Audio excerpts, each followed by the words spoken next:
paano gamitin ang multi-tester analog sa pang-check ng supply sa outlet, battery at kapasitor. Ngayon, tuturo ko sa inyo kung paano ito gamitin. Sa multi-tester natin, mayroong nakasulat dito na ECB. So, kapag mag-check kayo ng supply sa outlet or hindi kaya sa circuit breaker, dito nyo iset yung range niya dito sa 250 volts dahil 220 hanggang 240 volts yung supply natin sa bahay. Ito naman, merong mga scale dito. So, meron ding nakasulat kung saan dapat nyo i-measure yung siniselect nyo dito na range. So, example, merong ECB dyan, 110 volts. So, sa linya dyan, may nakasulat na 10, 50 at 250. So, dahil 250 volts yung siniselect natin to, so dito tayo mag-reading sa 250. Example, merong outlet dito. So, try natin i-check. Nakasit na yan sa 250 volts ECB or alternating current voltage. Merong outlet dito, tapos i-check na natin. Ayan, makikita nyo dito, yan.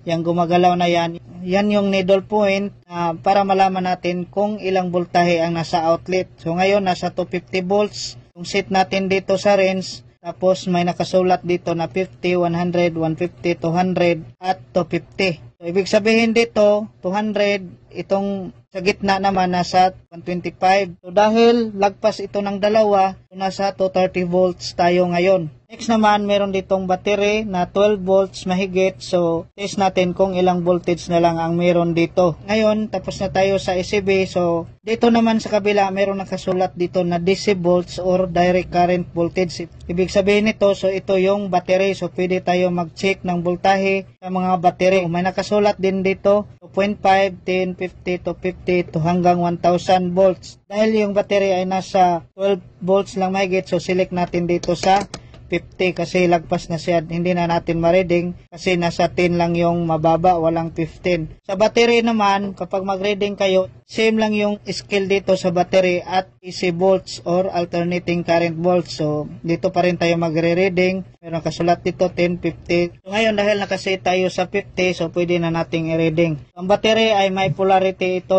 positive at negative. Ngayon, sa test rod naman natin, so may polarity din to. Itong red, ito yung positive at ito naman black, ito yung negative. So, try natin. So, ito yung positive sa battery at ito namang negative. So, try natin i-measure yung volts dito sa battery. So, ayan. Ibig sabihin nito, so, naset natin yan sa 50, tapos 10, 20, 30, 40, 50. So, nasa 10 siya, tapos lagpas mahigit ng dalawang guhit. So, ibig sabihin nito, nasa 12.5 volt yung reading ng battery natin. Next ay dito naman tayo sa kapasitor. So, mayroong kapasitor dito ng fan motor. So, kahit anong kapasitor na pwede nyong i-check dito. Kapasitor man ng electric fan, electric motor, aircon, kapasitor. So, pwede dito. Lahat ng kapasitor ay pwede ditong ma-measure. Ngayon, sa tester natin may nakasulat dito na si close parenthesis MF. Ibig sabihin nito, capacitance or microfarad. Ngayon, iselect natin dito sa capacitance. Yan, pwede na tayong mag-measure dito sa kapasitor. Sa kapasitor naman, may nakasulat dito na ilang microfarad. So, basahin nyo lang dyan sa mga kapasitor nyo dyan. Kung microfarad yung capacitance nito, try natin. Ngayon, ilagay na natin yung test rod. Ayan.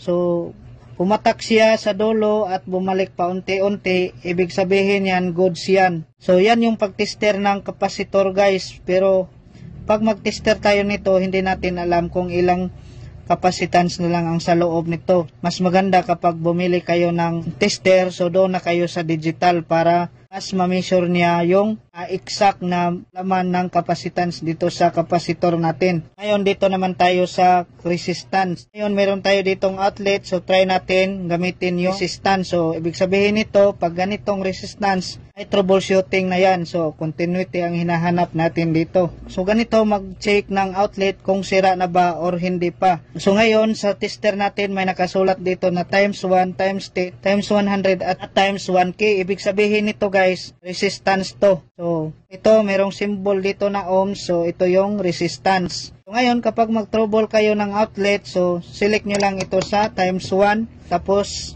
pagdikitin natin yung rod. Yan, may resistance yan or continuity. Kapag yung needle point ay hindi pumunta dito sa 0, so, ito yung selector niya dito. Yan, ikotin nyo lang hanggang pumunta siya sa 0. Yan. Next, tapos na tayo mag-select dito sa resistance. So, try natin punan ng continuity itong outlet kung connected ba dito sa plug at dito naman sa outlet mismo. So, ngayon, pag mag-trouble tayo ng resistance dito, itong israd natin, man-negative man o positive. So, kahit ano, pwede nyo ilagay dito yan. Dikitin nyo itong dalawang linya. Pag yung needle point natin ay gumalaw dito, ibig sabihin connected yung plug natin papunta dito sa outlet. So itong isa, so dito natin ipasok yung isang T-rod natin. Pag gumalaw ito, ibig sabihin may continuity. Yan. So may continuity yan guys. Yan. So ibig sabihin yan, connected itong plug natin papunta dito sa line 1. Ito namang pangalawang butas, ito yung line 2. So check din natin. Yan. Ibig sabihin yan, continue yung kuryente dito, hindi na putol. So, yan, gumalaw yung needle point. Ibig sabihin, connected yung outlet natin. Malalaman natin yan kapag hindi connected kasi hindi mag-reading yung needle point natin. So, possible yan, may putol yung linya ng wires kapag hindi nag-reading dito yung needle point natin or walang continuity.